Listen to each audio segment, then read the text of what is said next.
Y es un vallenato, un pichón de ballena. ¿Un pichón? Un pichón de ballena. Y bueno, y se puede ver ahí la cantidad de vértebras. Y claro, para nosotros es inusual.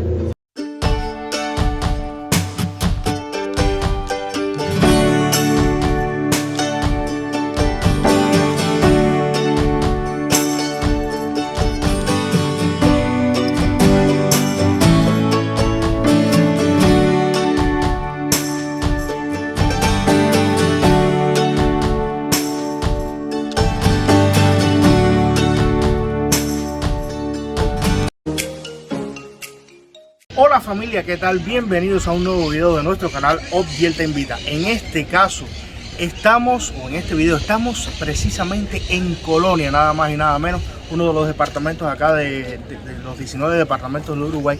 Y en esta ocasión, en este video, vamos a comenzar una serie de videos a conocer parte por parte, locación por locación del Museo de Colonia, donde estamos prácticamente en el local principal, y del cual le invito en el video de hoy a conocer todo lo que hay dentro de esta institución. Decirles a ustedes que sigan con nosotros y que no se pierdan este videazo que promete. Obviel te invita.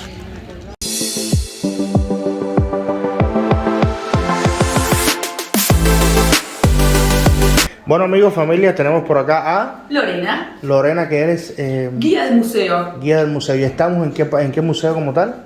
Bueno, les cuento, en realidad el Museo de Colonia tiene una particularidad que se divide en diferentes espacios que cuentan la historia de Colonia. Tenemos el espacio portugués, ahora estamos en el espacio Bautista Rebufo, pero también van a haber otros espacios que pertenecen al museo, como el español, el del azulejo, el paleontológico, una vivienda portuguesa, y todos pertenecen al mismo museo. Museo de Colonia, lo único que tenemos la particularidad de estar divididos y distanciados uno de otros, pero todos en el barrio histórico y uno solo en el Real de San Carlos, que es una zona a unos 4 o 5 kilómetros de acá, cerca de la Plaza de Toros, que también es un ícono de nuestra ciudad. Sí, seguro vamos a visitarlo. Exacto. Bueno, un poquito de acá, contarnos más o menos, esta parte de acá es la parte de me decía de la parte indígena, de cuando... Justamente este espacio es el más antiguo que tenemos, es un edificio portugués de principios del siglo XVIII y se fundó en 1951, entonces concentra parte de la historia de Colonia desde antes de la colonización hasta tiempos actuales. Y acá estamos en la primera sala, que es sobre los indígenas que vivían en estas tierras, que principalmente eran tres tribus, la charrúa, guaraníes y chanatimbú. Actualmente no tenemos comunidades nativas. Uruguay es el único país de Latinoamérica que no tiene comunidades nativas activas, pero sí tenemos un montón de vestigios que nos pueden dar pistas de cómo vivían y de qué vivían en esa época. Tenemos cerámica, por supuesto, eran buenos ceramistas, pero el elemento que más se conserva es el que tenemos por acá, que es el elemento líquido, hecho de piedra, como por ejemplo las boleadoras, que son muy características de las comunidades indígenas, que se utilizaban para la caza, y también las puntas de flecha utilizadas para la caza, para la pesca, y otras herramientas que servían para fabricar estos elementos. Esto cuenta la primera sala, pero después ya pasa enseguida a la parte de la fundación de lo que es la ciudad de Colonia del Sacramento, fundada por portugueses en 1680 por Manuel Lobo, que era el gobernador de Río de Janeiro, encomendado por el rey de Portugal. Es la única ciudad fundada por portugueses en el Uruguay, y la primera, de hecho, es la ciudad más antigua. Tenemos acá una maqueta representativa de 1762, la hicieron estudiantes del Liceo Departamental de Colonia, y muestra la Colonia como era en esa época, una plaza fortificada con una muralla, que hoy de esa muralla solamente queda lo que es el portón de campo y una parte de ella que fue reconstruida. Queda también la basílica, algunas de las construcciones como la que estamos ahora, por ejemplo, que es una construcción portuguesa, el convento, las ruinas, hoy quedan las ruinas del convento San Javier, y bueno, Lo más atractivo de esta maqueta es ver esa muralla que dividía justamente a la colonia. El puente levadizo está actualmente, El ¿no? puente levadizo también está reconstruido. Aquí había una fosa justamente para proteger a la colonia portuguesa del ataque español que estaban en Buenos Aires. Inmediatamente cuando detectan la presencia portuguesa aquí se vienen a defender estas tierras que le pertenecían a los españoles. Y bueno, la colonia pasa de mano en mano entre portugueses y españoles unas 7 veces durante 100 años, 1680 a 1777, que queda definitivamente en manos de españoles. Y acá, por ejemplo, tenemos esta imagen que es una pintura de Dardo Ingol que representa lo que fue esa discordia eterna entre españoles y portugueses. Los indígenas eran utilizados por los españoles como primera línea de batalla para el ataque contra la ciudad fortificada portuguesa. Súper que interesante. ¿Los portugueses se identificaban con el color amarillo de la Sí, vestimenta? si van al espacio portugués que pertenece a nuestro museo ahora, van a ver en la sala de la temática militar, además de las armas, van a ver uniformes y predominaba el color azul y amarillo. Y los españoles, principalmente el color que predomina es el rojo. Impresionante. Y bueno, si seguimos recorriendo por aquella sala van a ver lo que es la cocina. La cocina de la casa, vamos a ver el fogón.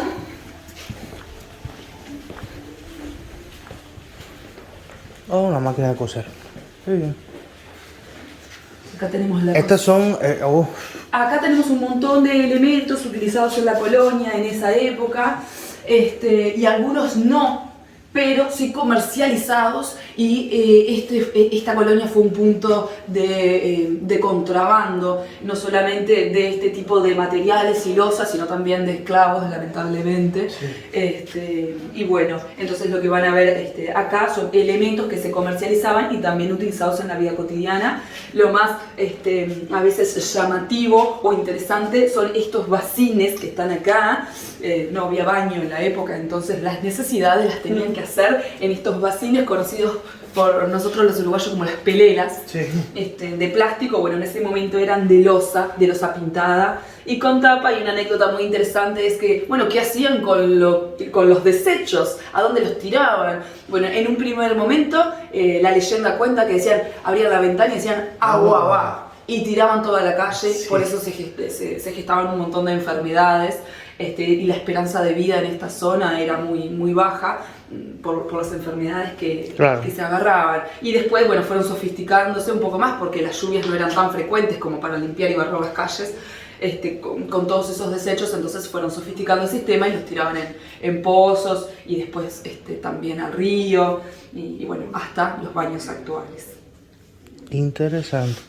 En el caso de lo que aparece arriba, ¿eso qué tipo de material vendría siendo? ¿Porcelana? Es losa pintada y esmaltada, y son mates muy diferentes a los mates que tenemos nosotros. Sí, a los comunes que se usan acá actualmente vienen de la planta mate. Va, claro.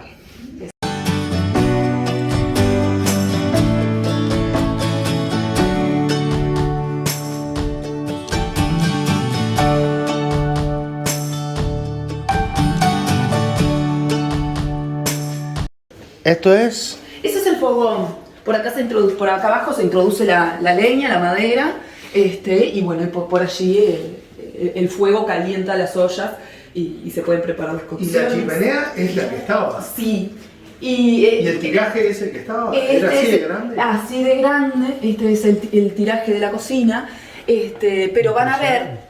Si van ahora al otro espacio del Museo de Colonia, que es la vivienda portuguesa, van a ver muy interesante la cocina. El fogón no tiene chimenea, es un fogón sin chimenea, y van a ver todo el techo negro, todo tiznado. Por el hollín. Por el hollín, Ya, claro. exactamente. Y esto es una máquina de coser. Una máquina de coser. Esto es una reliquia. Una reliquia. Acá tenemos un mortero. El mixer de los tiempos de antes. ¿El mixer acá vendría siendo qué cosa? El mixer es el mortero antiguo, el moledor de semillas, de frutas. Ya, porque ahí realmente lo que se hacía era para eso, para frutas, semillas. Sí. Ya. Bueno, y de esta sala, acá vamos avanzando, ¿no? Venimos desde del siglo anterior a la colonización, después pasamos a lo que es la fundación de Colonia, vida cotidiana, y ahora ya estamos llegando acá en 1800, que es la época de que Uruguay se va forjando como una república, como un país independiente.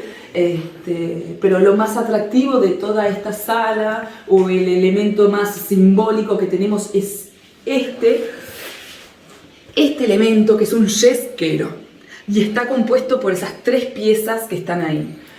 ¿Por qué es tan simbólico para nosotros y tan importante? Porque ese yesquero perteneció a Artigas. Artigas, que es nuestro prócer, José Gervasio Artigas. ¿Y está documentada la pertenencia? En realidad les cuento la historia de cómo llega a nuestro museo, a nuestras manos, y por qué sabemos que es de Artigas. Artigas pertenecía en un principio a las tropas del ejército español. Claro. Pero en un momento Artigas deserta de ese ejército para unirse a la revolución en Buenos Aires, ¿sí? Apostando a las Provincias Unidas del Río de la Plata. ¿Y dónde deserta y de dónde escapa del ejército español? Desde acá, desde Colonia del Sacramento, ¿sí? Artigas se encontraba acá y una madrugada decide escapar junto a unos hombres y emprender camino hacia Buenos Aires, y en ese camino se encuentra con un estanciero que le brinda, acá un estanciero coloniense que le brinda ayuda, dinero, comida, tropas, caballos, hasta hombres. Y Artigas no tenía cómo agradecerle, cómo pagarle a este estanciero, a Teodosio de la Quintana, este gran favor que le estaba haciendo, además de ayudarlo, cubriéndolo y no denunciándolo. Entonces Artigas le regala el único objeto que tenía de valor o en posesión, que era este yesquero. Teodosio de la Quintana acepta este yesquero, que ahora les cuento cómo funciona, y pasa, por supuesto, después de generación en generación, hasta que la familia lo dona al Museo de Colonia para que sea exhibido y para que la historia se cuente acá. Sí, porque, a ver, lo interesante en este caso para mí es que cosa es un yesquero. Exactamente, es que tiene 2 cosas muy interesantes: que perteneció a Artigas, que para los uruguayos es muy importante, claro. Pero para los demás, que tal vez no sienten tanto lo que es la figura de Artigas, es cómo funciona. Un yesquero en realidad es un encendedor, no sé, acá en Uruguay le decimos a veces yesquero al encendedor, al aparatito que prende fuego. Ya. ¿Pero por qué le decimos yesquero? Porque el término viene de este aparatito, que funciona de la siguiente forma. Se usa para encender el fuego. Esa colita que vemos ahí es una colita de mulita o de tatú, de un animalito que es un autóctono de estas tierras, de nuestra fauna local, y la colita es así, y adentro de esa colita se guarda la yesca. ¿Qué es la yesca? Es un material volátil, puede ser pastito seco, alguna tela empapada en pólvora, ¿sí? Material que sea fácil de incendiar. Pero ¿cómo se incendia esa yesca, ese material que se guarda en la colita? Con esos 2 elementos que están abajo, que es un pedernal y una piedra, que al frotarla se chispa. Entonces lo que se hacía es sacar yesca, ponerla en la mano, y frotando las 2 piedritas se hacía chispa, la yesca se encendía y se podía encender el cigarrillo, prender el fuego. Inmediatamente esa yesca se apagaba y se volvía a guardar en la colita de mulita, y todo eso era nuevamente guardado como un encendedor actual. Y bueno, así encendían el fuego. Ni idea de eso. Y la palabra yesquero viene de yesca, que es el material volátil. Y hoy en día se le dice, nosotros le decimos también a veces yesquero. Sí, encendedor. Sí. Súper interesante. Y eso era el antiguo escudo. Ese es el escudo, el antiguo escudo de armas. Escudo de armas, ¿no? Sí. Así dice. Y bueno, y ahí tenemos armas que se utilizaron en las diferentes guerras y batallas. Es un mosquetón, ¿no? ¿Perdón? Un mosquetón. Sí, acá en realidad se le dice Fusil. Fusil, con una bayoneta en la punta. Como eran armas que demoraban mucho tiempo en recargarse, la bayoneta servía para atacar. Son sables. Sables, y acá tenemos algunas monedas. Sí, cuando se creó el sistema monetario nacional. Primer servicio ferroviario. Esto lo trajeron los ingleses. Exactamente. Qué bien. Y acá abajo también. También tenemos las invasiones inglesas. Los ingleses pasaron por acá también. Bueno, pasaron por Buenos Aires.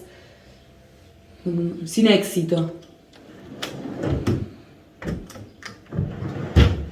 Y algunas cartas originales. Ay, Dios. De José Gervasio Artigas. ¿Esto es puño y letra de Artigas? Exactamente. Dios. Y tienen la transcripción porque la letra al ser tan antigua no se lee claramente. Ay, no entiendo nada.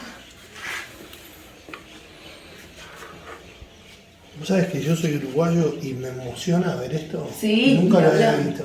Ni que hablar, emociona, por supuesto. Más que nos hablan de Artigas desde que íbamos a la escuela.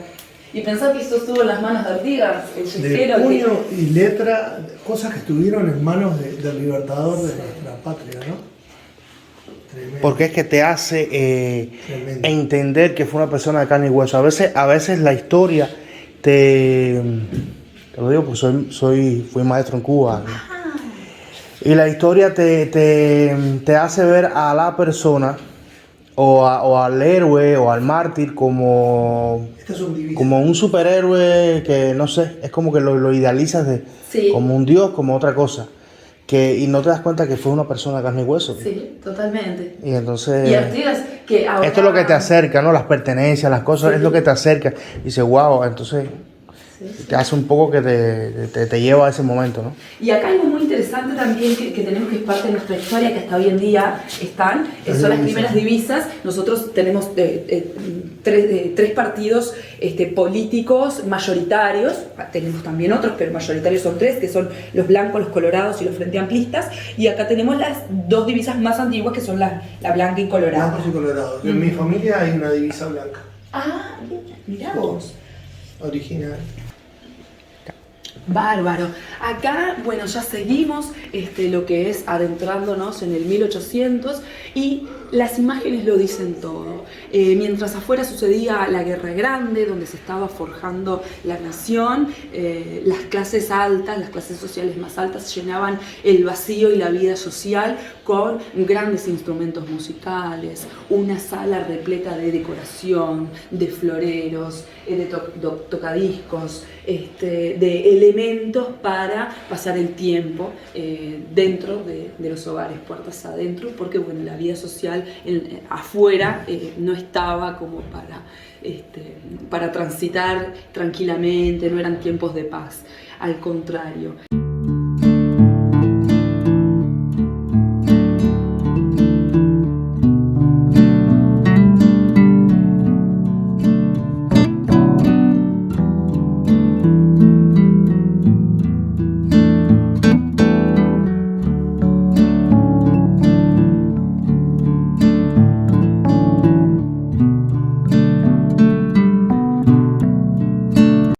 Y algo muy interesante y anecdótico que representa también este espacio, esta sala, este gran sillón, que le llamamos el sillón de los novios. Porque de un lado y del otro se sentaban el novio y la novia, y en el medio se sentaba la madre o la suegra. Ay, Dios mío. ¿Sí? Mientras duraba la cita, la mamá, la suegra, estaba sentada en el medio, presenciando la cita de los novios. Por eso le llamamos el sillón de los novios. Dios mío.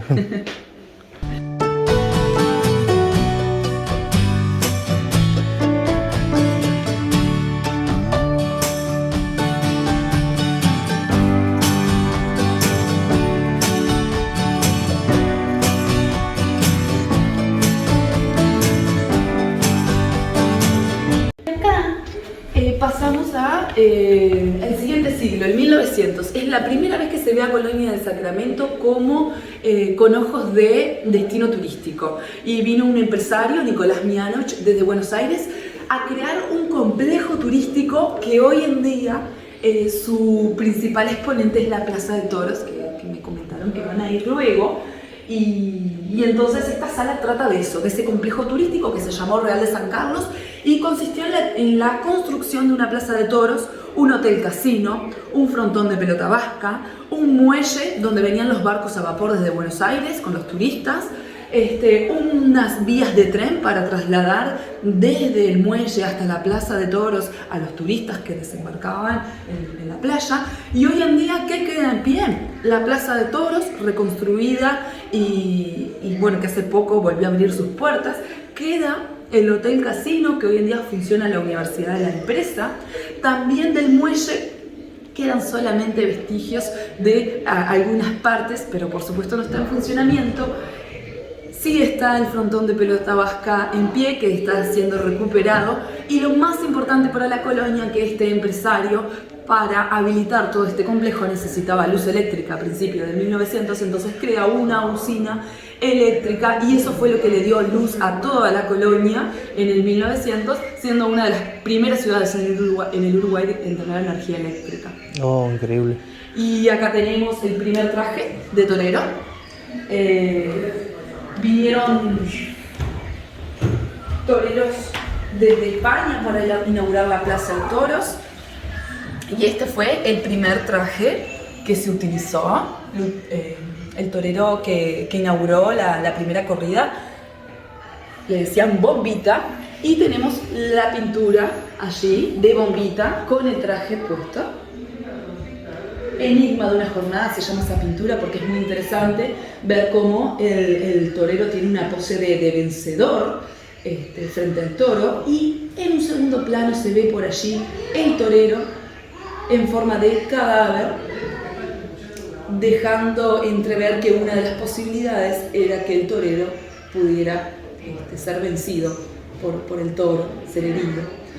Lo interesante y lo bueno es que nunca murió un toro en ninguna de las corridas en la Plaza de Toros, y ningún torero tampoco sufrió heridas, pero también fue porque se hicieron pocas corridas oficiales, porque lo insólito era que estaban prohibidas las corridas de toro, pero bueno, en el momento cuando vino este inversor desde Buenos Aires se autorizó la construcción de todo el complejo, pero poco después se comenzó a aplicar el decreto y se dejaron de hacer corridas oficiales, y ahí fue cuando la plaza empezó a decaer, por quedar en desuso, y bueno, no se hicieron más corridas. Qué bien. Esto que hay acá son adoquines de las calles, ¿no? Estos de acá no, el adoquín de la Plaza de Toros. Y la losa es del Hotel Casino de Real de San Carlos, de este complejo turístico, hace unos 10.000 años. Nada más que hace 10.000 años, porque si empezamos a hablar de épocas pasadas y eras geológicas, podemos hablar de los dinosaurios que se extinguieron hace 65 millones de años. Y estos caparazones que tenemos acá no son de dinosaurios, son de la megafauna que se extinguieron hace nada más que 10.000 años, llegaron a convivir con el hombre. ¿Qué fueron estos animales? Bueno, esto es una caparazón, recubría a un animal que se llamaba gliptodonte. Y por ello tenemos la cabeza, la cola y tenemos 3 de sus 4 patas. El gliptodonte era un gran herbívoro que pesaba entre 1 a 2 toneladas y habitaba en estas zonas, en las praderas de esta zona, y se extinguieron. No se sabe a ciencia cierta por qué se extinguieron. Puede ser que haya sido por el cambio climático, llegó a convivir con el hombre, capaz que el hombre, la depredación del hombre lo llevó a la desaparición, pero resulta que no se sabe mucho más sobre su extinción. Lo que sí se sabe es que existieron porque se encuentran en las playas de Colonia. Es muy normal ir a la playa y encontrar placas de gliptodontes que forman parte de esta caparazón, de esta coraza. Y son parientes de las actuales mulitas y tatú, que están todavía habitando en nuestras praderas. Acompañando a este herbívoro también tenemos el lestodonte, que es como un perezoso gigante, y acá tenemos el esqueleto más completo de todo el Uruguay, de este animal que también habitaba en nuestras tierras. Yo pensaba que era un dinosaurio. Es que los niños cuando vienen acá piensan que es un dinosaurio, pero en realidad no. Estos animales son jovencitos al lado de los dinosaurios. Los dinosaurios son mucho más antiguos. De los dinosaurios no hemos encontrado nada más que aquel huevo que tenemos allá. este huevo de dinosaurio, ¿sí? No hemos encontrado más que esto, y si quieren ver realmente huellas de que acá estuvieron los dinosaurios, tienen que irse a Tacuarembó. En Tacuarembó, que es un departamento que está al centro de nuestro país, ahí hay huellas de dinosaurios que han quedado marcadas en un antiguo desierto que hubo en estas tierras hace unos 65 millones de años atrás. Pero ahí se tienen que ir hasta Tacuarembó, que no sé si conoces, es un departamento bien al interior del ya sé que es un departamento, pero no he tenido el placer de ir allá, pero vamos, en algún momento iré. Bien, y ahí sí van a ver las pisadas de dinosaurios, pero acá no tenemos evidencia. ¿Hay pisadas de dinosaurios? Literalmente, pisadas que se descubrieron en suelos arenosos, pero no de arena de playa, sino de un antiguo desierto que existió acá en estas tierras hace unos 65 millones de años. Los continentes, como ustedes saben, se han movido a lo largo de la historia del planeta Tierra. Entonces, lo que hoy es Uruguay estaba en otra latitud, por lo tanto, tenía otro clima. No era el clima templado semihúmedo como tenemos ahora, sino que era un clima cálido seco, generando desiertos donde habitaban dinosaurios, y esas huellas que han quedado plasmadas por determinadas características y eventos geológicos, quedaron como evidencia de la existencia de esos animales en estas tierras. Súper, no, de verdad no creí que ver un huevo de dinosaurio. Y también para tener noción de los animales que habitaron acá hace poco, hace 10.000 años, del tamaño que tenían estos animales, yo les muestro nada más que la mandíbula de uno de ellos. La mandíbula, esta partecita nuestra acá, que yo la agarro con los 2 dedos de la mano y la agarro acá, la del humano, bueno, imagínense lo que era ese animal de grande, con lo que son las muelas nada más. El animal era un mastodonte, y acá ven el dibujo, y la figura blanca del dibujo sería lo que es esa mandíbula, para que tengan noción del tamaño que tenían. Y acá, por ejemplo, tenemos el fémur de un perezoso gigante, o Megatherium, hablando en términos científicos. Es solo el fémur, que sería esta parte de la pierna, y acá tenemos el animal, y bueno, la parte blanca sería ese hueso. Wow. Y acá tenemos una maqueta de lo que sería el perezoso gigante, en versión chiquita, ¿no? Para que tengan una noción. ¿Existe hoy en Uruguay un perezoso, no gigante, pero normal? No, de este no tenemos parentesco. De aquel sí, del gliptodonte, en las mulitas, los tatú, como el yesquero, ¿viste la colita de mulita? Ya. Bueno, esos animales sí existen, pero de este perezoso no hay familiar que tenga un vínculo. No hay familiar actual que tenga un vínculo con él. Eran herbívoros, ¿sí? Se paraban en sus patas traseras para alcanzar ramas de los árboles. Eran hiper grandes. Familia, fíjense si son o fueron hiper grandes, que miren la longitud que tiene toda esta osamenta comparado conmigo, súper. Y esto acá, miren, increíble, súper quebrado. El 60% de su peso en las extremidades posteriores. No olvidemos que hablamos de 2 toneladas en mayo. Miren esto. Hiper grandes.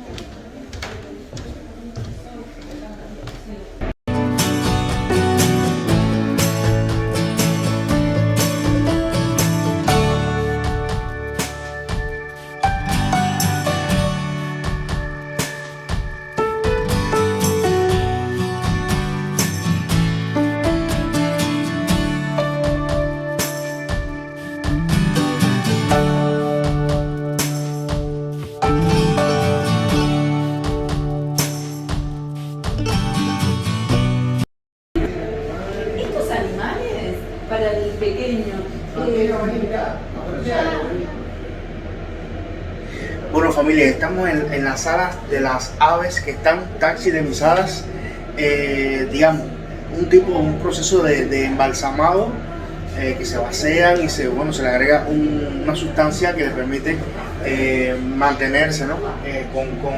Con alto grado de las propias características de ella.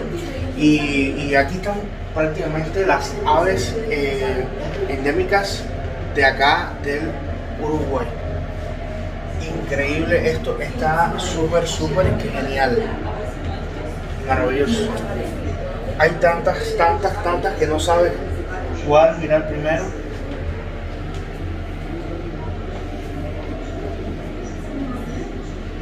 Increíble. ¿Quién te invita?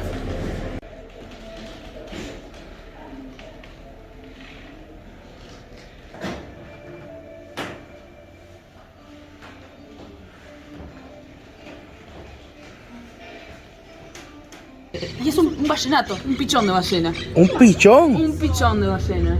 Y bueno, y se puede ver ahí la cantidad de vértebras. Claro, para nosotros es inusual contar con un esqueleto de ballena que haya llegado acá a nuestras costas. Wow. Ahí hay más de caparazones de... Sí, ¿Se puede bajar? sí, ten cuidado. No, sí, bueno.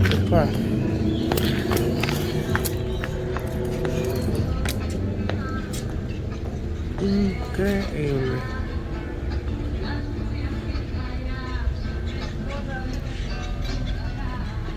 Y allá hay y allá veo una reproducción de lo que sería el bichito, ¿no? Bueno, nada más y nada menos que a la orilla de la osamenta de una ballena, un pichón, un vallenato. Increíble. Miren la extensión de eso. Increíble. De verdad que tengo que recomendarles este lugar acá.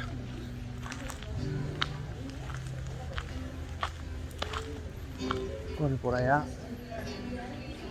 allá, la parte del Río de la Plata que bueno, vamos a estar viendo en algún momento. Así que no se preocupen. Me decías que esta era la casa. Después le puedes hacer tomas de afuera de la esquina que se ve más lindo. Ah, está bien. Y me decías que era la casa del virrey. Sí, la casa del virrey. Que aunque no viviera acá, tenía que tener por protocolo, digamos.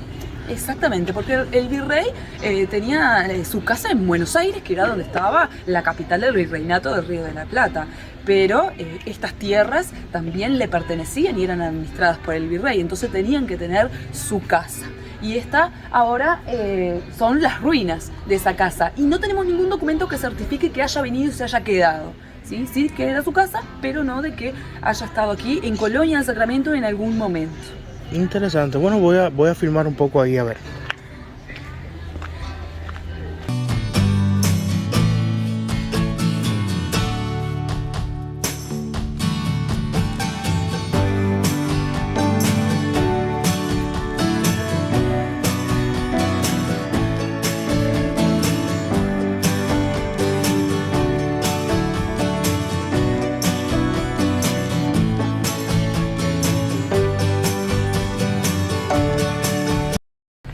Si algo se encuentra aquí en Colonia, pues son todo este tipo de piedras,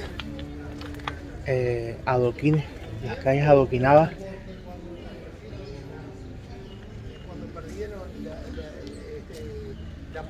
Bueno, ya sabes, seguimos descubriendo historias. Bueno amigos, familia, a todos los invitados de nuestro canal, espero que les haya encantado este pasaje por este museo, siempre se me olvida el nombre. Museo de Colonia. Museo de Colonia, ¿verdad? Porque en realidad es un museo que está subdividido en diferentes locaciones, vamos a decir así, en diferentes partes. Y bueno, agradecerle a Lorena por la magnífica guía que ha tenido durante todo el recorrido por esta instalación, parte del museo. Y como siempre, pedirles a ustedes, bueno, antes de pedirle a ustedes lo que yo siempre les pido, que es gratis, las redes sociales de acá del museo para que puedan quizás un poco que vincularse un poquito más y conocerla. un poco más al detalle. Claro que sí, nos pueden seguir en Facebook y en Instagram, nos buscan como Museo de Colonia y les va a aparecer enseguida, es museo-de-colonia o escriben simplemente Museo de Colonia y aparece por allí. Van a aprender un montón y bueno, por supuesto también enterarse de todas las novedades y nos pueden venir a visitar cuando deseen. Pues ya saben, ahora sí se los voy a pedir, si recuerden siempre dejarme su like, que es gratis, compartir y además dejar un comentario de qué les pareció esta visita al Museo de Colonia. Siga con nosotros, nos vemos en el próximo, que no va a ser el único video sobre la historia de acá de Colonia. Nos vemos en el próximo Obdiel te invita.